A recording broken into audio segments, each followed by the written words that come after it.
Kemarin juga ada tamu dari Pakistan yang mengatakan bahwasanya Syarif dengan Said di Pakistan itu disebutnya makhdum, dan yang menyebut makhdum itu bukan Syarif dan Saidnya, tetapi orang-orang yang menyebut makhdum itu.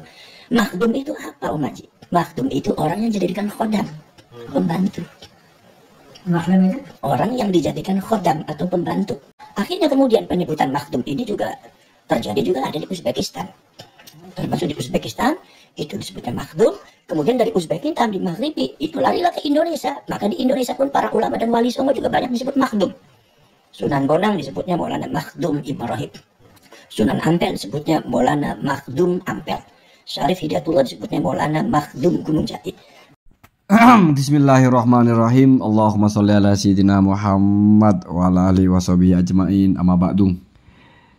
Ini saya tanggapi sesuatu yang menurut saya ya, ini hitam putih. Artinya tidak ada ikhtilaf. Ini menurut saya, menurut yang saya baca. Ketika Gus Abbas mengatakan bahwa makhdum itu orang yang dijadikan pembantu. Ya, orang yang dijadikan pembantu itu kan ya pembantu, Pak. Ya, dia jadi pembantu karena dia dijadikan pembantu gitu. Disetatuskan sebagai pembantu. Benarkah makhdum itu artinya pembantu? Karena ini berkaitan sekali dengan panggilan Maulana Al-Makhdum. Kan begitu. Kalau pembantu itu kebalikan dari tuan. Artinya itu kebalikan dari sayyid. Sebetulnya ini telaahnya sederhana ya kalau kita ngaji tasrif itu. Ini terlepas dari Gus Abbas punya tasrif lain ya. Tapi kita tahu makhdumun itu dari kata khodamah. Khodama itu artinya melayani. Makanya raja-raja Arab itu disebut khodimul haramain, pelayan dua tempat suci gitu kan. Jadi khodama itu adalah kata kerja yang transitif, butuh satu objek ya. Jadi khodam tuka, saya melayani Anda. Khodama Muhammadun Amron, Muhammad melayani Umar. Jadi itu namanya kata kerja butuh satu objek ya. Saya makan nasi. Biasanya kalau kata kerja seperti itu, kalau butuh satu objek begitu, makhdumun ini kan isim maf'ul. Berarti menjadi objek dari kata kerja itu. Nah, objek dari melayani adalah ya dilayani. Jadi khodim itu orang yang melayani, pelaku pelayanan. Makhdumun orang yang menerima pelayanan itu, yang dilayani. Maka berarti makhdum itu konotasi dari sayyid. Jadi bukan nama untuk menenggelamkan diri. Makhdum itu justru itu status ketinggian diri. Status saya dilayani gitu loh. Yang di bawahnya pelayan. Khodim yakhdumu al-makhduma. Seorang pelayan melayani yang dilayani. Pembantu melayani tuan. Gitu. Atau ya, mungkin masih belum yakin dengan kajian tasrif. Kalau untuk melacak makna bahasa itu kita ambil dari kamus. Ya, jangan diambil dari buku cara bercocok tanam. Karena kalau bahasa ya kamus biasanya. Ini ada kamus yang tebal sekali. Muhitul muhit ya. Perhatikan di situ ada kalimat makhdumun. Bisa dalam bentuk makhdumatun ya. Kalau jamaknya makhdumunah, jam itu berarti jamak, makhdumunah ya bisa makhduminah, atau bisa ditambah dengan alif ta makhdumatun. Apa itu? Yaitu terdiri dari 3 huruf, jim, kho, dal, mim, khodamah. Maf'ul itu maksudnya isim maf'ul dari khodamah. Makhdumun fi kullil awqat. Apa maksudnya? As-sayyidu. Jadi kalau ada contoh makhdumun fi kullil awqat, maksudnya adalah as-sayyidu, seorang tuan. Maksudnya adalah man, orang, yakhdumu, yang melayani ya. Hu, kepada orang itu. Jadi jangan keliru ya. Mengembalikan domir. Jadi fa'il dari yakhdumu itu bukan man yang depan, bukan. Man yang depan itu jadi maf'ulnya malah. Jadi aid dari domir hu ya. Man adalah orang yakhdumu, yang akan atau sedang melayani hu, kepada orang itu atau kepada man itu. Siapa? Ghairuhu, selain dia. Artinya orang yang dilayani orang lain itu namanya makhdum. namanya Sayyid, makanya cocok Maulana Makhdum Syarif Hidayatullah misalnya, memang kan raja. Jadi ini panggilan untuk raja. Makhdum itu maksudnya adalah orang yang dilayani. Begitu ya. Jadi ingat, makhdumun itu as-sayyidu ay man yahdumuhu ghairuhu. Bukan man yahdumu ghairahu, bukan yang melayani orang lain, tapi yang orang lain melayaninya. Ini yang versi baku ya. Wallahu a'lam, mungkin Gus Abbas punya versi lain. Dari mana makhdum itu bisa bermakna dilayani. Lagi pula kan udah jelas itu panggilan untuk sayyid. Sudah tahu sayyid kok dipanggilnya orang yang dijadikan pembantu. Mestinya kan orang yang dilayani, konotasinya pas gitu ya. Lagian kalau misalnya mau ditarik kepada bantu membantu, pemimpin itu memang khodim. Sayyidul qaumi khodimuhum, memang begitu. Sebetulnya pemimpin rakyat itu adalah pelayan rakyat. Makanya Imamul Haramain itu disebutnya adalah Khodimul Haramain. Ini sayyid di sini bukan masalah nasab, tetapi pemimpin. Jadi secara bahasa atau secara status dalam sosial dia sebagai sayyid artinya pemimpin. Sayyidul qaum misalnya. Misalnya Jumat Sayyidul Ayyam misalnya. Nah, Rasulullah Sayyidu waladi Adam atau Sayyidu Bani Adam. Kan tidak mungkin itu masalah nasab.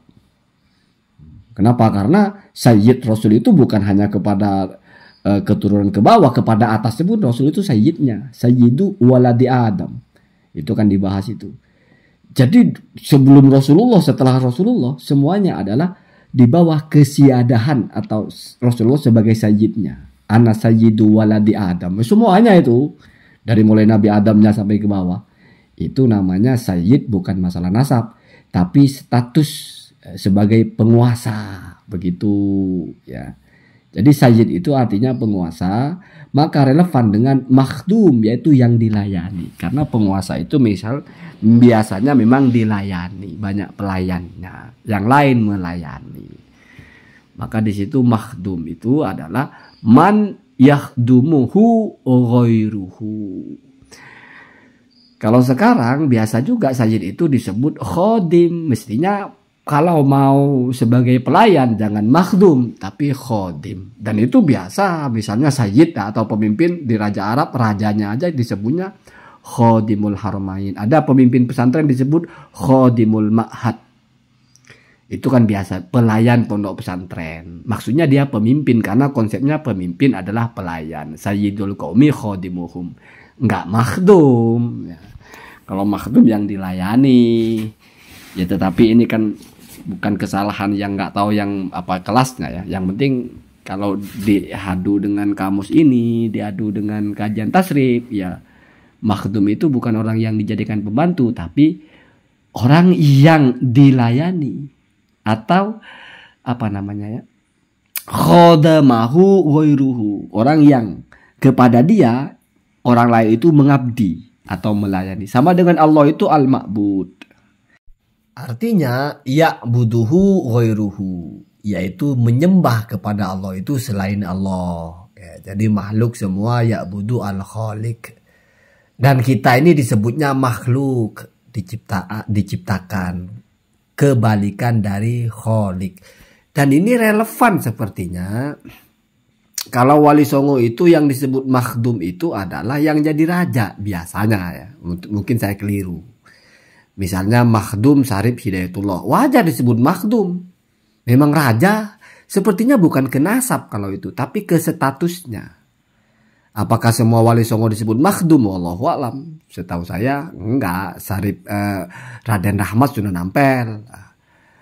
Bukan makhdum sepertinya ya, tetapi mungkin juga makhdum. Tetapi bagaimanapun itu, makhdum itu kebalikan dari khodim. Yang dijadikan pembantu atau yang membantu, yang pelayan itu khodim. Makhdum itu objek dari khodim itu. Kalau mau dipaksa pakai isi maf'ul tetapi maknanya yang dijadikan pembantu, ya jatuhnya mukhaddam atau muhdam. Jadi dijadikan fi'il sulazi mazid gitu, mazid biharfin li ta'diyah. Sama dengan misalnya dari kata khodamah kan butuh satu maf'ul. Khodam tuka, saya membantu kamu. Lalu kalau mau dijadikan kepada isim maf'ul tapi maknanya tetap pembantu, maka bentuknya bukan makhdumun tapi mukhoddamun atau mukhdamun. Ikutkan wazan af'ala atau fa'ala yang tujuannya lita'diyah. Karena awalnya sudah muta'addi, kalau lita'diyah berarti maf'ulnya 2. Artinya di sini menjadi 3 pihak. Awalnya khodam tuka, aku melayanimu, berubah menjadi nambah 1 pihak, khodam tuka abaka atau Muhammadan, aku jadikan kamu melayani Muhammad. Fa'anta mukhaddamun Muhammadan atau mukhaddamu Muhammadin, maka kamu adalah orang yang melayani kepada Muhammad. Muhammad ya makhdum, anta mukhaddam, itu ya. Jadi mukhaddam kebalikannya makhdum, makhdum juga kebalikan dari khodim.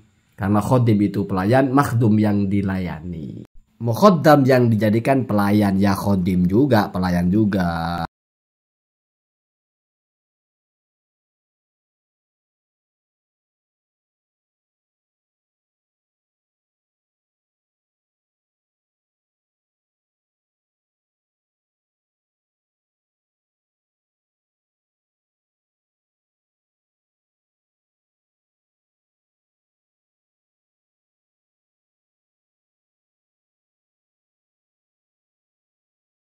Mungkin saja akan ada pembelaan kepada narasinya Gus Abbas ini, misalnya dengan mengajukan satu teori. Terkadang isim maf'ul itu bisa bermakna isim fa'il. Begitu juga sebaliknya, yaitu isim fa'il bermakna isim maf'ul. Artinya bermakna itu maksud kita adalah isim fa'il, tapi kita menggunakan isim maf'ul. Atau maksud kita adalah isim maf'ul, tapi kita menggunakan isim fa'il. Jadi makhdum itu maksudnya adalah khodim, pelayan gitu. Misalnya dalam Al-Quran itu ada 2 kalimat ya, potongan sebuah ayat, hijaban masturo. Hijab itu kan secara badihi, artinya secara cepat kita memahami hijab itu ya seperti satir kalau bahasa kita, seperti penghalang. Tetapi di situ kok sifatnya masturo. Masturo itu kan yang dihalangi. Lah mana ada hijab yang dihalangi, yang ada hijab yang menghalangi. Maka adalah ulama ahli nahu, misalnya Imam Akhfas itu memaknai masturon itu adalah satirun ya. Jadi walaupun isim maf'ul yaitu mastur, tapi sesungguhnya maknanya adalah satir. Jadi hijaban satiron, maksudnya seperti itu, walaupun lafadznya hijaban masturon. Itu masyhur, itu ada di dalam tafsir At-Tabari, ada dalam tafsir Ad-Durrul Masun, ada dalam tafsir Fahru Razi, Tafsirul Kabir, ada dalam tafsir Ibnu Katsir, banyak ya. Nggak perlu saya sajikan juga ibarah bahasa Arabnya, banyak ya. Dan bukan hanya itu, ada juga maimunun misalnya. Maimunun itu artinya adalah yaminun. Masy'umun artinya adalah syaimun. Tetapi pendapat ini dianggap lemah. Artinya kalau At-Tabari itu justru lebih mengunggulkan tetap dimaknai isim maf'ul. Mastur itu tetap dimaknai isim maf'ul. Lalu bagaimana penjelasannya? Hijaban masturo. Ya masturo itu adalah yang tidak terlihat. Artinya tetap mensifati hijab dan juga maknanya tetap objek itu, yang tidak kelihatan. Bukan yang menghalangi tapi yang tidak kelihatan. Jadi misalnya A ya atau Maman tidak melihat mimin di depannya, padahal miminnya itu ada. Kan mestinya itu karena ada penghalang toh.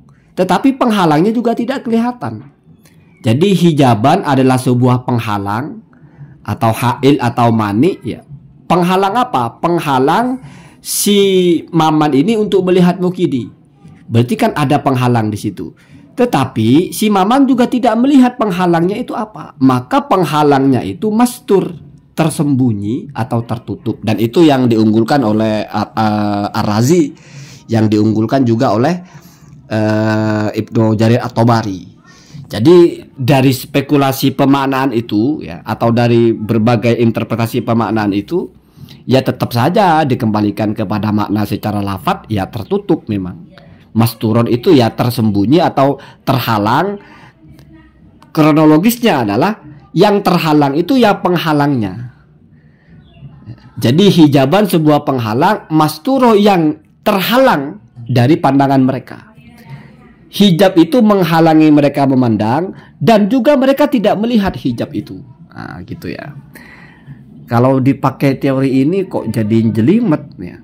Kalau ke makhdum, karena kalau hijaban masturo masih ketemu rasionalisasinya gitu. Diartikan isim maf'ul boleh, diartikan isim fa'il boleh. Tapi kalau makhdum, apalagi panggilan kepada para raja, para syarif.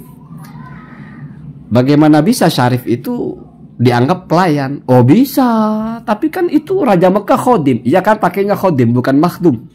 Kan gitu ya. Atau mungkin jangan-jangan ya kalau Mekah pakai khodim, ya kalau mereka samarkan pakai makhdum. Boleh ya, Bo? Boleh ya. Jadi inilah ilmu. Bagaimana kita membahas dinamikanya.